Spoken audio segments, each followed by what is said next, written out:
Halo semuanya, perkenalkan nama saya Roro Ibanwati Putri Purnomo dengan NRP 204-224-1053 dan rekan Saya Yasmin Lestari dengan NP 204224105. Jadi di sini kami akan menjelaskan tentang rangkaian penguat yang telah kami bikin atau buat untuk mata kuliah elektronika analog. Jadi di sini kami menggunakan sensor cahaya. Jadi ini untuk sinyalnya sebentar. Jadi kami di sini menggunakan rangkaian penguatannya itu menggunakan sensor LDR atau sensor cahaya. Jadi di sini itu rencananya kami itu akan membuat alat atau sistem untuk kalau misal untuk rumah kaca untuk membantu proses fotosintesis tumbuhan yang ada di rumah kaca tersebut. Jadi apabila langit sudah mulai gelap, LDR ini akan menangkap intensitas cahayanya kecil atau intensitas cahayanya ini gelap, itu dia akan menguatkan tegangan dan akhirnya bisa menyalakan lampunya. Nah ini untuk rangkaian paling dasarnya yaitu penguatannya. Jadi dari sini itu sinyal dari ini itu akan dibagi menggunakan resistornya ini dan menuju ke op-amp-nya ini. Kita menggunakan LM358, lalu outputnya itu dia akan menuju ke resistor ini dan akan menjadi loop di sini sampai bisa dibaca intensitas cahayanya menggunakan Arduino. Sudah cukup. Lanjut. Oke, jadi di sini kita menggunakan sensor LDR di mana nanti akan dikuatkan sinyalnya oleh LM358 ini, dan outputannya nanti akan hasil dari penguatan sinyalnya ini adalah 1 plus R2 per R3.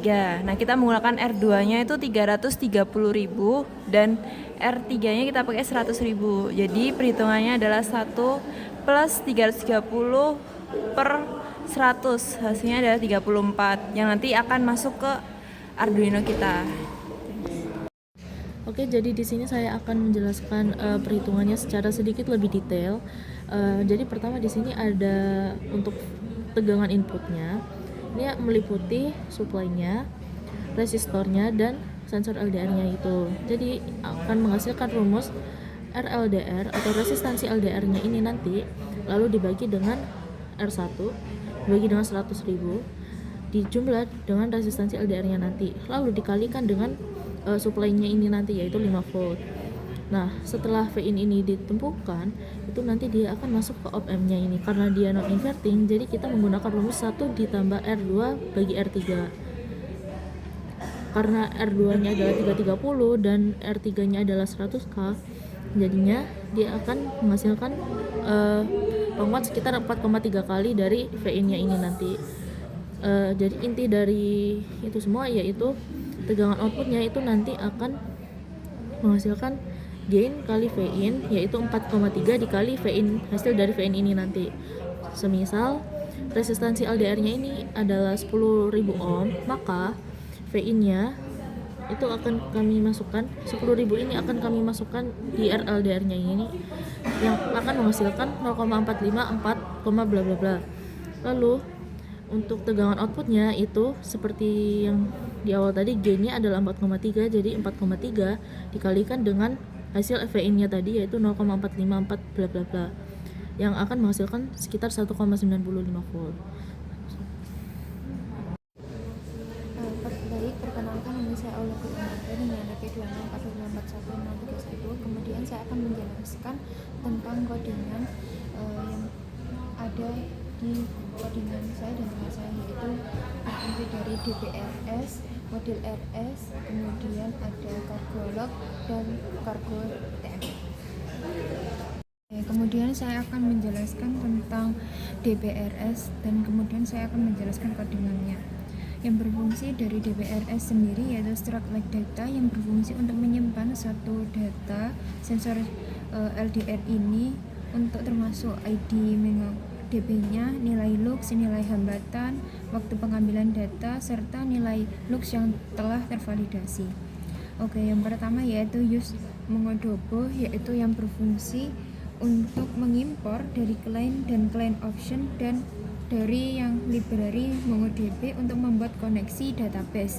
Kemudian ada use std atau NV, itu memastikan objek hanya untuk diinisialisasikan hanya untuk sekali secara aman di Tokyo.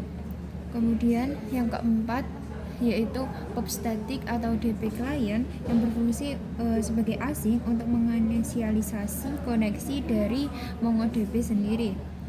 Terus yang keenam yaitu let URI yaitu mengambil URI MongoDB dari file env.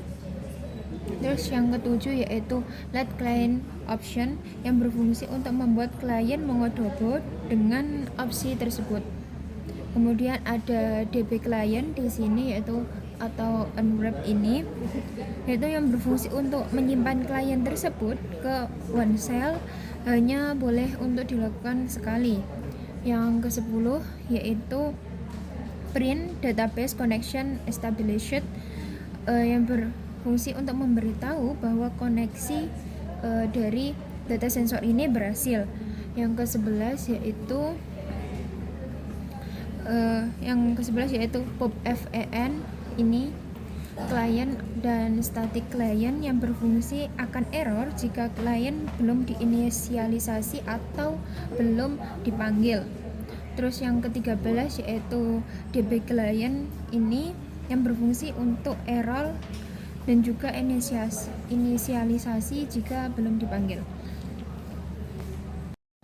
Kemudian ada model RS yang berfungsi dari kode-kode tersebut yaitu user D yang berfungsi untuk structure dari bisa diubah dari JSON untuk database. Kemudian ada usechrono datetime UTC yang berfungsi untuk menyimpan waktu dalam format UTC. Ini seperti yang kita lihat. Terus yang ketiga yaitu use MongoDB yaitu Bison, Object, dan OID yang berfungsi sebagai membuat ID unik dari MongoDB tersebut. Terus juga ada derive yang berfungsi untuk menambahkan kemampuan debug, terus serialisasi dan clone pada struktur tersebut. Yang keenam yaitu pub structure like data yang berfungsi untuk menyimpan data sensor dari sensor LDR ini sendiri. Terus yang ketujuh yaitu lux F64 yaitu nilai dari intensitas cahaya dari sensor. Terus resistansi F64 yaitu hambatan dari sensor LDR ini. Terus yang ke-9 yaitu timestamp yang berfungsi untuk waktu pengambilan data. Yang ke-10 yaitu validate lux yang berfungsi untuk hasil validasi atau kalibrasi dari sensor LDR ini. Kemudian kita akan melihat dari codingan tersebut bisa kita lihat dari MongoDB tersebut di light monitor yang telah kita buat. Terus juga data akan menampilkan dari ID, luxnya, resistance, timestamp, dan validate lux, dan kemudian ada waktunya tergantung dari sensor LDR yang kita sambungkan. Kemudian saya akan menjelaskan dari Cargolog-nya sendiri.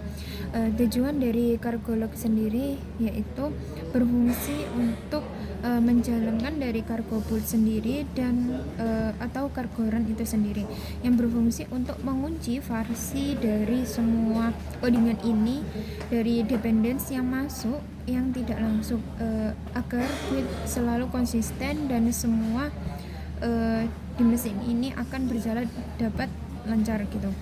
Terus dari isinya yaitu meliputi package-nya ada name, version, source, checksum, dan dependence sendiri. Terus jika membuat dari Cargolog ini sendiri tidak boleh diubah-ubah atau diganti seperti manual, yaitu ketika saat akan diubah secara manual jika ditimpa cargo boot yang lain dari kargo tersebut tidak akan jalan. Dan bagaimana cara untuk mengatasinya yaitu ketika terjadi hal tersebut yaitu mengganti dependence dari ini melalui dari cargo tom juga bisa. Kemudian saya akan menjelaskan dari cargo tom sendiri ini. Dari cargo tom sendiri ada package yang berarti yaitu dari nama, versi, terus juga edisi ras yang dijelaskan pada karbolog tersebut. Terus ada dependence, yaitu daftar library yang digunakan, yaitu seperti web, yaitu web API backend, terus juga Tokyo version full itu berfungsi sebagai async runtime.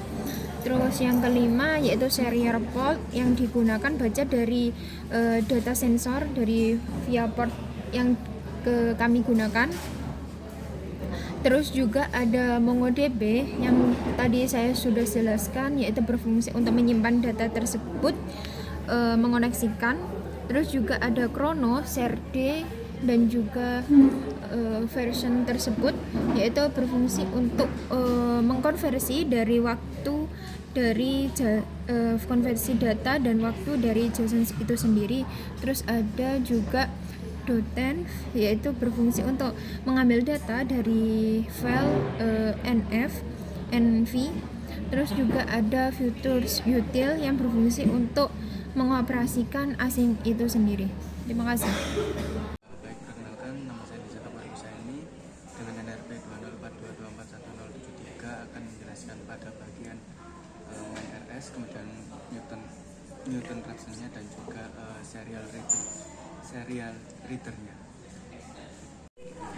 Baik, sekarang di main RS, tugasnya main RS sendiri itu seperti manajer yang dimana dia itu akan menggabungkan semua modul-modul yang sudah kita buat dari sebelumnya. Nah, di sini kita menggunakan banyak library seperti Word untuk membuat server dengan SSE, kemudian juga kita juga melakukan inisialisasi, kita juga import file-file lainnya seperti DB, kemudian model, Newton Raphson, dan juga serial reader. Nah, di sini kita melakukan .inv. Nah, di inv sendiri itu berisikan seperti localhostnya kita pakai berapa, kemudian juga serial portnya kita pakai berapa. Nah, kembali ke rasnya. Baik. Setelah dari situ ras yang main RS-nya sendiri dia akan saling mengkonvert data-data yang awalnya mungkin dari JSON dipindahkan ke data lain ataupun sebaliknya, agar setiap dari file-file ini bisa saling berkomunikasi. Kemudian ini untuk di data yang diterima dari serial reader. Jika memang data yang diterima itu benar, maka akan baik saja. Jika memang error, maka dia akan print file to serial data SSE.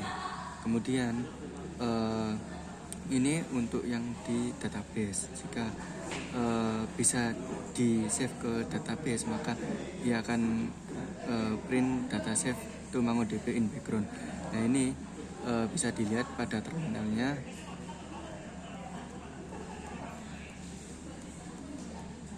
Nah, seperti ini. Jika memang sudah di save ke database, maka ada save to background. Kemudian jika gagal, maka ada tulisan file. Kemudian untuk yang di sini ini hanya untuk running servernya pada HTTP seperti ini. Kemudian untuk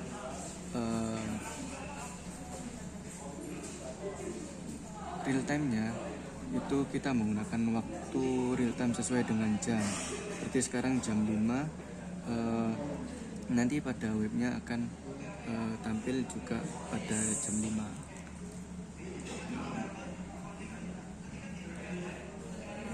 Senat. Baik, sekarang pada file Newton Raphson yang pertama ada const A dan juga B.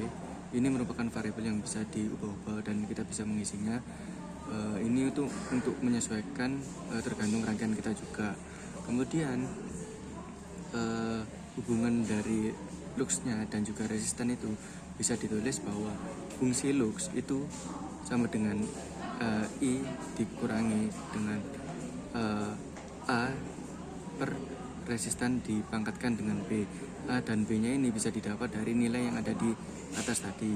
Kemudian untuk menghindari dari pembagian dengan 0, maka kita menuliskan return 10 pangkat 10. Nah, kemudian untuk menghitung nilai tebakan saat ini kita menggunakan call A per resistan dikali O, terus kemudian dalam kurung call B. Nah, selanjutnya kita masuk ke Newton Raphson-nya. Untuk Newton Raphson-nya toleransinya itu maksimal 10 pangkat min 7. Untuk maksimum iterasinya yaitu 50. Nah, kemudian pada Newton Raphson-nya itu kita menghitung diferensiannya itu menggunakan df. Kita tuliskan dengan d fx untuk diferensialnya. Nah, untuk rumusnya kan kalau misalnya Newton Raphson itu xn dikurangi fxn per f aksen xn. Nah, untuk di codingannya kita tulis dengan x kemudian dikurangi fx per diferensial fx. Nah, jika selisih dari tebakan baru dan juga selisih tebakan barunya itu sudah lebih kecil dari nilai toleransi, maka dia akan berhenti. Namun jika belum kecil dari toleransi, maka dia akan terus melakukan iterasi sampai convergen.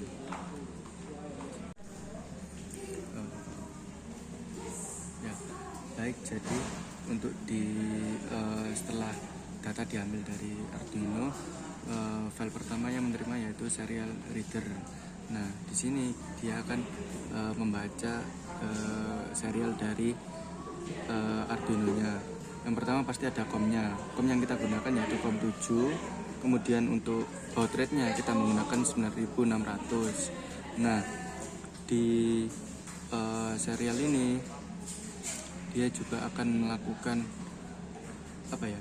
ada durasinya yaitu dalam bentuk mili yaitu 1000.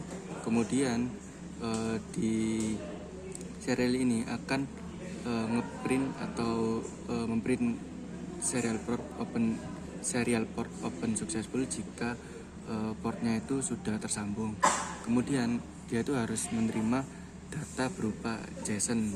Nah, data bentuk JSON-nya ini itu diawali dengan tanda kurung kurawa, kemudian dipisahkan dengan koma jika ada kayak dua data gitu. Nah, datanya kan lux sama resistan yang ini, sehingga lux sama resistannya ini akan dipisahkan oleh koma, dan untuk nilainya berada di dalam kedua kurung ini. Kemudian jika datanya itu tidak dalam bentuk JSON, maka dia akan melakukan print juga, tapi dalam bentuk error. Errornya itu seperti error reading from serial port. Nah, in error. Ada juga errornya itu ketika datanya itu berbeda. Jadi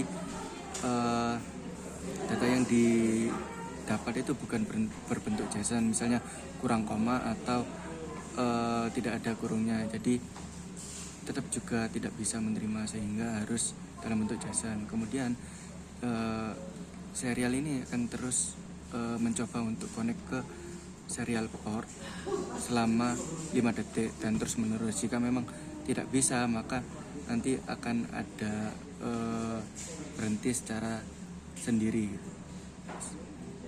Nah, baik, ini untuk tampilan dari front end-nya sendiri. Untuk tadi ada jam, dimana jamnya itu seperti jam sekarang.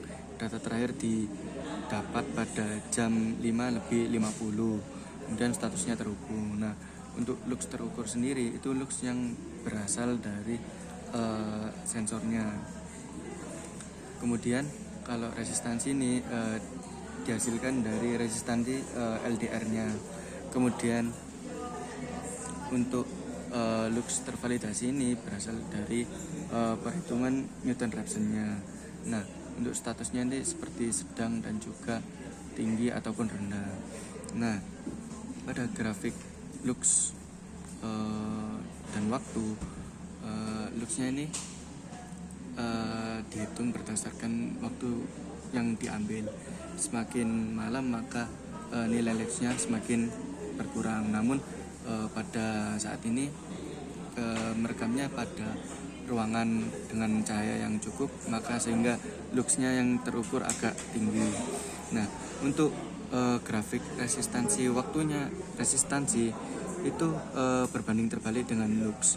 Nah, luxnya ketika semakin tinggi luxnya, maka resistansinya semakin rendah. Begitu juga dengan sebaliknya, jika luxnya kecil atau cahayanya minim, maka resistansinya akan semakin tinggi. Dan di sini juga ada log data atau data-data yang sudah diambil, dan juga di sini ada waktunya. Baik. Ya, kemudian saya akan menjelaskan dari monitor sensor LDR dengan grafik ini terdapat ada band gap-nya, yaitu grafik lux yang terukur dan grafik lux yang tervalidasi. Yang grafik lux terukur berwarna biru, yang grafik lux tervalidasi berwarna oranye. Yang dimana kedua grafik ini menunjukkan antara nilai intensitas cahaya dalam satuan lux yang diterima dari sensor LDR kami. Namun masing-masing memiliki dua tahap proses yang berbeda. Perbedaan nilai antara perbedaan antara nilai tersebut yaitu yang bisa disebut dengan band gap pengukuran atau selisih validasi, yang dimana jarak antara data yang kita dapatkan diukur langsung dari sensor dengan data yang sudah kita validasi melalui filtering atau dengan koreksi tertentu.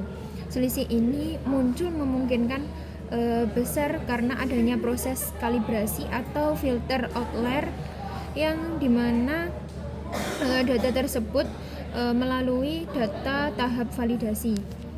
Misalnya lux terukur berasal dari tanpa koreksi, sementara lux tervalidasi sudah disesuaikan dengan model tertentu, seperti respon yang linier seperti yang kita lihat, atau sensor yang linier terhadap sensor terhadap lux yang sebenarnya, yaitu nilai band gap ini terlihat konstan.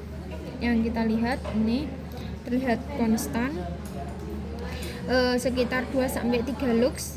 Ini seperti kita lihat, ada yang juga yang tetap, terus menandakan adanya proses standar ini validasinya terukur dan secara konsisten gitu. Secara teknis ini LDR ini seringkali rentan terhadap noise, tetapi juga ada faktor-faktor lain seperti fluktuasi yang kecil atau error ADC. Dengan adanya band gap ini, dari band gap ini sistem menjadi lebih stabil dan siap untuk pengambilan keputusan, seperti menentukan cahaya yang seperti kita lihat terang, sedang, atau gelap, tergantung dari sensor ADL-nya itu ada di mana, secara akurat berdasarkan data yang telah tervalidasi seperti yang kita lihat yang warna biru ini, bukan sekedar nilai yang didapat dari sensor LDR ini tersebut. Sudah, terima kasih.